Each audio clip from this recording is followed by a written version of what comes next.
दोस्तों नमस्कार।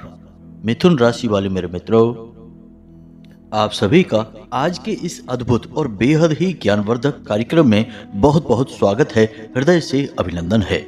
माता रानी आपकी हर मनोकामना पूरी करें और आपके हर बुरे और भले वक्त में आपके साथ रहें। दोस्तों, आप सभी जानते हैं कि इस महीने की 8 तारीख को शिवरात्रि है, लेकिन क्या आप यह जानते हैं कि शिवरात्रि पर भगवान भोलेनाथ आपसे क्या चाह रहे हैं, उनकी क्या मांगे हैं? यदि आपने भगवान भोलेनाथ की मांगे समझ ली, उन्हें पूरा कर दिया, तो आप यकीन नहीं मानेंगे कि आपके जीवन में वह सब कुछ होने लगेगा जो आपने कभी सपने में भी नहीं सोचा होगा। दोस्तों, हमने कई ऐसे प्रमाण देखे हैं जब किसी जातक विशेष को भगवान ने स्वयं राह दिखाई और उस जातक ने उस संकेत को समझ लिया और भगवान की मांग पूरी कर दी, या यूं कहे कि भगवान की विशिष्ट भक्ति कर ली, तो उसका जीवन इस प्रकार बदल गया जैसे कि कोयले की खदान में पड़ा हुआ कोई पत्थर हीरे के रूप में बदल जाता है। जी हाँ दोस्तों, जीवन का कोई मूल्य ही नहीं है यदि भगवान की कृपा जीवन में प्राप्त ना हो सके। तो दोस्तों, यह वीडियो बेहद ही खास है। आपको ऐसी विशिष्ट और अनोखी जानकारी देगा जो आपको अब तक कभी प्राप्त नहीं हुई थी। दोस्तों, हम आपको बता दें कि यह एक बेहद ही क्रांतिकारी वीडियो है। इसे आपको गहराई से समझना होगा। हमने इस वीडियो में बहुत ही गहरी बातें की हैं, इसलिए समय निकालकर ठंडे दिमाग से इस वीडियो को आपको देखना होगा। और इस वीडियो में बताई बातों को समझने के बाद जब आप उन बातों को अपने जीवन में उतारना शुरू करेंगे तो निश्चित तौर पर आप वे इंसान नहीं रहेंगे जो पहले थे। जी हाँ दोस्तों, आप पूरी तरह से बदल जाएंगे। तो दोस्तों, हमारा आपसे बस इतना कहना है कि वीडियो को पूरा देखना है, वीडियो में बताई गई हर एक बात को समझने की कोशिश करना है और इस सुनहरे मौके को बिल्कुल भी जाने नहीं देना है। कभी कभी ही ऐसे जीवन में अवसर बनते हैं जब स्वयं भगवान भक्त से कुछ मांगते हैं, और आज आपके जीवन में यह अवसर आ चुका है।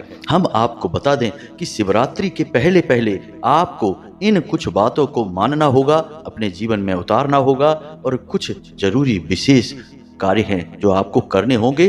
फिर आप देखेंगे कि कैसे भोले बाबा स्वयं आपका हाथ पकड़कर आपका उद्धार करते हैं। जी हाँ दोस्तों, तो तैयार हो जाइए इस विशेष ज्ञानवर्धक वीडियो को अच्छी तरह से समझने के लिए और अपने जीवन में उतारने के लिए। तो चलिए इस महान जानकारी को शुरू करते हैं, लेकिन इससे पहले आपसे एक निवेदन है कि कमेंट में पूरे भक्ति भाव के साथ माता को याद करते हुए जय मां भद्रकाली कृपा करो 1 बार नहीं 3 बार लिखना। दोस्तों, इसमें बिल्कुल भी कंजूसी मत करना, जो माई का नहीं वह किसी का नहीं। जी हाँ दोस्तों, तो बस अपनी माँ को याद करिए, जगत माँ को याद करिए और कमेंट में 3 बार लिखिए जय माँ भद्रकाली कृपा करो। इसी के साथ साथ दोस्तों, आप लोग अपना नाम और स्थान भी अवश्य लिखकर भेजें। हम आपके नाम से शनिवार के सर्व मनोकामना पूर्ति हवन में आहुति करवा देंगे। फिर तो विशेष तौर पर आपकी अर्जी माई के दरबार में लग ही जाएगी और आपकी हर एक तकलीफ फिर माई खुद ही देख लेंगी। तो बस दोस्तों, यह कार्य आप अवश्य करिए। साथ ही साथ आप हमारे चैनल को सब्सक्राइब करके बगल में जो घंटी का निशान है इसे भी दबाना बिल्कुल ना भूलें। दोस्तों, ऐसा करके आप हमारा मनोबल बढ़ाएंगे, हमारा चैनल परिवार बड़ा होगा और माई की कृपा अधिक से अधिक लोगों तक पहुंच पाएगी। तो बिल्कुल कंजूसी ना करें। चलिए चैनल को सब्सक्राइब करिए, फिर आगे बढ़ते हैं। दोस्तों, अब ध्यान से समझिए कौन सी हैं वो 3 चीजें जो भगवान भोलेनाथ अपने भक्त से हमेशा चाहते हैं कि उनका भक्त इन 3 चीजों को भगवान को समर्पित करे। वैसे तो भगवान भोलेनाथ हैं, यानी कि बहुत ही भोले हैं, 1 लोटा जल से ही खुश हो जाते हैं, ज़्यादा कुछ करने की आवश्यकता नहीं होती है। फिर भी यदि आप भक्ति के एक ऊंचे स्तर को प्राप्त करना चाहते हैं, यानी कि ज्ञान की गहराई में डूबना चाहते हैं, तो फिर आपको हर छोटी बड़ी बात का ज्ञान होना बहुत आवश्यक है। जी हाँ दोस्तों, क्योंकि हमारे द्वारा किए गए कार्यों में जितनी शुद्धता होगी उतनी ही जल्दी हम सकारात्मक ऊर्जा को अपनी ओर आकर्षित करेंगे। अब आपको यहाँ समझना यह है कि भगवान कोई इंसान नहीं है। भगवान जिसकी हम पूजा आराधना करते हैं उनके हमेशा 2 रूप होते हैं। आप समझने की कोशिश करिए। जैसे कि हम भगवान भोलेनाथ के मंदिर में जाते हैं और शिवलिंग को जल अर्पित करते हैं, तो हम क्या कहते हैं? हम भगवान भोलेनाथ की पूजा आराधना उनके लिंग स्वरूप में कर रहे हैं। जैसे हम किसी भगवान की मूर्ति की पूजा करते हैं तो हम क्या कहते हैं, हनुमान जी की मूर्ति की पूजा कर रहे हैं। यानी हनुमान जी नहीं, उनकी मूर्ति, यानी भोले बाबा नहीं, उनका स्वरूप है, उनका प्रतीक है शिवलिंग। और इसी प्रतीक से हम उस भगवान को पाना चाहते हैं जो कि अव्यक्त है, निराकार है, जिसका ना तो कोई आकार है, ना कोई रूप है, और ना ही वह हम इंसानों की तरह सोचता है। तो फिर भगवान असल में है क्या? मन में एक यह प्रश्न उठना स्वाभाविक सी बात है। तो दोस्तों, आप समझिए कि भगवान असल में ऊर्जा का शुद्ध स्वरूप है, यानी कि एक ऐसी ऊर्जा जिसका कोई रूप रंग आकार नहीं है, लेकिन वह इस ब्रह्मांड को पूर्ण रूप से प्रभावित करती है, या यूं कहें कि संचालित करती है। वह ऊर्जा हर एक जीव जंतु, हर एक चीज और हर एक पदार्थ में मौजूद है। जो हमें दिखाई देता है उसके अंदर वह ऊर्जा अवश्य ही मौजूद होती है। जी हाँ दोस्तों, और आश्चर्य की बात यह है कि जो चीजें हमें निर्जीव दिखाई देती हैं वे चीजें भी ईश्वर से निहित होती हैं, यानी उनके अंदर भी ईश्वर का वास माना जाता है। इसीलिए आप देखो, हमारे सनातन धर्म में पेड़ों की पूजा की जाती है, पहाड़ों की पूजा की जाती है, नदियों की, जल की, अग्नि की, पत्थरों की, यहाँ तक कि स्थानों तक की पूजा की जाती है। क्योंकि बेशक कोई पत्थर या फिर नदी का पानी हमें देखने में निर्जीव लगता है, वह बात नहीं करता है, वह कुछ भी सुनता नहीं है, लेकिन उसके अंदर भी ईश्वर की ऊर्जा मौजूद है। जी हाँ दोस्तों, अब इतनी सारी बातें आपको बताने का हमारा मकसद केवल एक ही है कि आप यह समझें कि भगवान असल में है क्या, ईश्वर असल में है क्या। ईश्वर के दो रूप होते हैं, एक साकार और एक निराकार। साकार रूप वह है जो मंदिर में विराजमान है, जिसे हम पूरे भक्ति भाव से पूजते हैं, लेकिन वह शुद्ध स्वरूप नहीं है। शुद्ध स्वरूप तो निराकार है, जिसे हम जानते भी नहीं हैं। तो असल में हम उस मूर्ति रूप की पूजा करके उस अमूर्त को खुश करना चाहते हैं और उस ऊर्जा को अपनी ओर आकर्षित करना चाहते हैं, क्योंकि वह इतनी सकारात्मक और शुद्ध ऊर्जा है जिसे हम ईश्वर की ऊर्जा कहते हैं। यदि वह हमारे जीवन में प्रवेश कर जाए तो हमारा जीवन भी पूर्ण रूप से शुद्ध और सकारात्मक हो जाता है और हमें मनवांछित फल, सुख और सुविधाएं प्राप्त होने लगती हैं।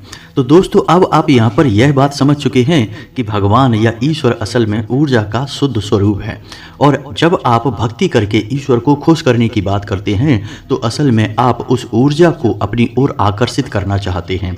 तो अब ऐसे में ऊर्जा को आकर्षित करने के नियम क्या हैं, आप समझिए। आप कितना ही दिखावा करेंगे, कितना ही प्रपंच करेंगे, लेकिन वह ऊर्जा आपकी ओर आकर्षित नहीं होगी।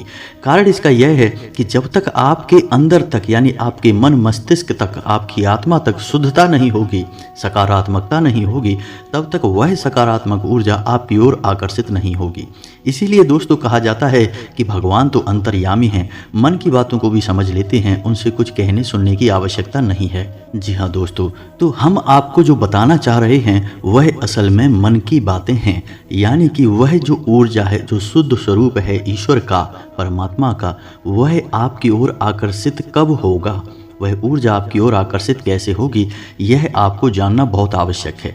आप कितने ही भक्ति भाव से पूजा पाठ करें, लेकिन यदि आपके स्वभाव में, आपके चरित्र में या आपके कर्मों में किसी प्रकार का दोष है, छोटा अंश मात्र भी दोष होगा, तो वह ऊर्जा आपकी ओर आकर्षित नहीं होगी।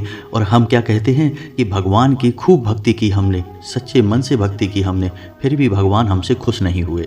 कारण इसका यही है दोस्तों कि हमें उन बातों के बारे में ज्ञान नहीं होता और हम केवल अंधी भक्ति करते रहते हैं और ईश्वर की कृपा के पात्र कभी नहीं बन पाते हैं। तो दोस्तों, आज के इस वीडियो से आपकी आंखें खुल जाएंगी, आपको एक अद्भुत ज्ञान प्राप्त होगा। तो ध्यान से सुनिए दोस्तों, 3 बातें जो भगवान भोलेनाथ आपसे चाहते हैं कि आप उन्हें पूरा करें या उन्हें भगवान को समर्पित करें। एक ही बात है दोस्तों।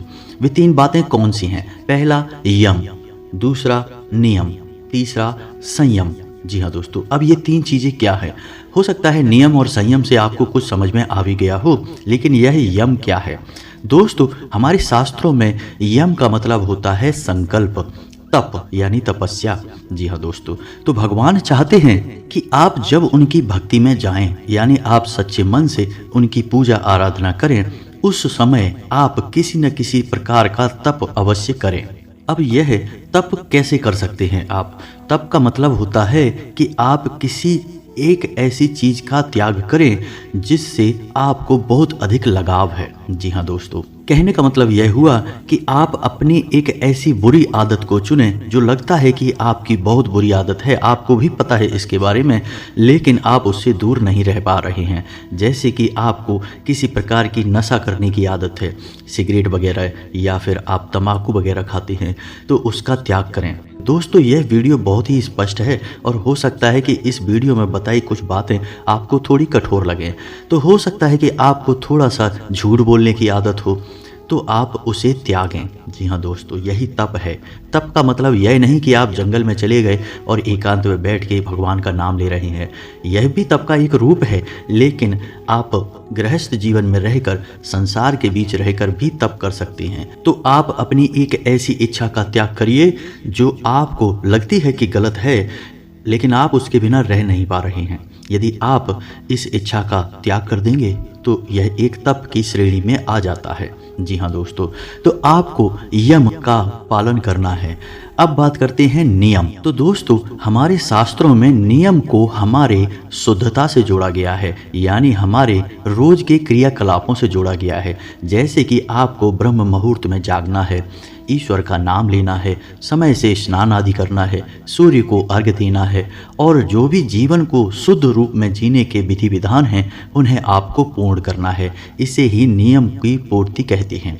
यानी कि जब आप भगवान भोलेनाथ की पूजा कर रहे हैं तब ऐसा कभी नहीं होना चाहिए कि कोई दिन ऐसा गुजर गया आपका जिसमें आपने स्नान ही नहीं कर पाया, या फिर आप सूर्योदय के बाद जाग रहे हैं। यह बहुत ही अशुभ है और नियम के सख्त खिलाफ है। जी हाँ दोस्तों, तो जो शास्त्रों में जीवन को जीने की विधि है, विधान है, उनका आपको पालन करना है।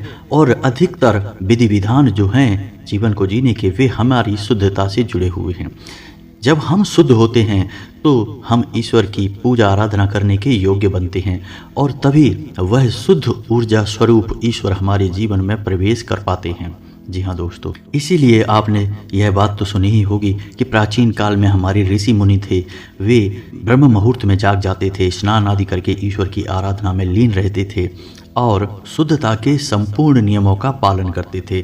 इसीलिए उन्हें ईश्वर के सबसे नज़दीक माना जाता था। लोगों को जब जीवन में अड़चनें आती थीं, परेशानियां आती थीं, तो लोग ऋषि मुनियों की शरण में जाकर उनसे सलाह करते थे, तब जीवन की सही राह खुलती थी। तो आपको भी नियम का पालन करना बहुत ही आवश्यक है। जीवन भर नहीं कर सकते तो कम से कम जब तक आप भगवान की भक्ति कर रहे हैं, कोई विशेष साधना कर रहे हैं, जैसे आप सावन में शिवलिंग पर जल अर्पित करने का आपने संकल्प लिया, तो असल में आपने एक साधना शुरू की है। तो इस दौरान जब तक आपका यह संकल्प चलेगा, यानी सावन के महीने चलेंगे, तब तक आपको नियम का पूर्ण पालन करना होगा। जी हाँ दोस्तों, अब बात करते हैं तीसरा जो भगवान आपसे चाहते हैं, वह कौन सा कार्य है? वह कार्य है संयम। अब संयम क्या है दोस्तों, आप इसे समझने की कोशिश करिए। जब आपको गुस्सा आ रहा है, आपने गुस्सा नहीं किया। जब आपको कुछ विशेष खाने का मन है और आप जानते हैं कि यह ठीक नहीं है, जैसे कि नॉन वेज वगैरह या फिर अत्यधिक तीखा, मसालेदार, लहसुन प्याज युक्त भोजन आपको खाने का मन है लेकिन आपने नहीं खाया, तो इसे कहते हैं संयम। ब्रह्मचर्य का आपने पालन किया। दोस्तों, आप याद रखना कि सनातन धर्म में आप किसी भी प्रकार की साधना कर लें, चाहे वह छोटी से छोटी साधना हो और बड़ी से बड़ी प्रचंड साधनाएं क्यों ना हो, हर एक साधना की पहली मांग ही ब्रह्मचर्य होता है। तो आपको ब्रह्मचर्य का पालन करना होगा, संयमित जीवन जीना होगा। जी हाँ दोस्तों, और संयम का एक सबसे शुद्ध स्वरूप जो है उसे हम कह सकते हैं कि हमारे मन में ही गलत विचारों को हम रोक दें। ऐसा नहीं है कि हमारे मन में गलत विचार आए ही ना, यह बात कहना गलत होगा। इंसान होने के नाते हमारे मन में कई प्रकार के विचार आते हैं, कुछ अच्छे और कुछ बुरे। तो जो हमारे मन में गलत विचार आए तो हम उन्हें छेड़ें ही ना, बस उन्हें हम जहाँ के तहाँ रोक दें और उसके बाद हम उन विचारों पर मनन ना करें और हम ईश्वर की भक्ति में लीन रहें, ईश्वर का नाम लेते रहें, जिससे हमारा चित्त शांत और शुद्ध रहता है। ऐसे में आप संयम का पूर्ण पालन कर रहे हैं।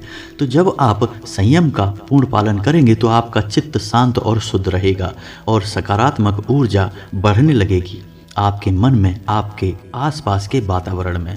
दोस्तों, विज्ञान भी अब इस बात को मानता है कि हर एक इंसान के शरीर के आसपास एक ऊर्जा क्षेत्र होता है जिसे इलेक्ट्रोमैग्नेटिक यानी विद्युत चुंबकीय क्षेत्र कहा जाता है।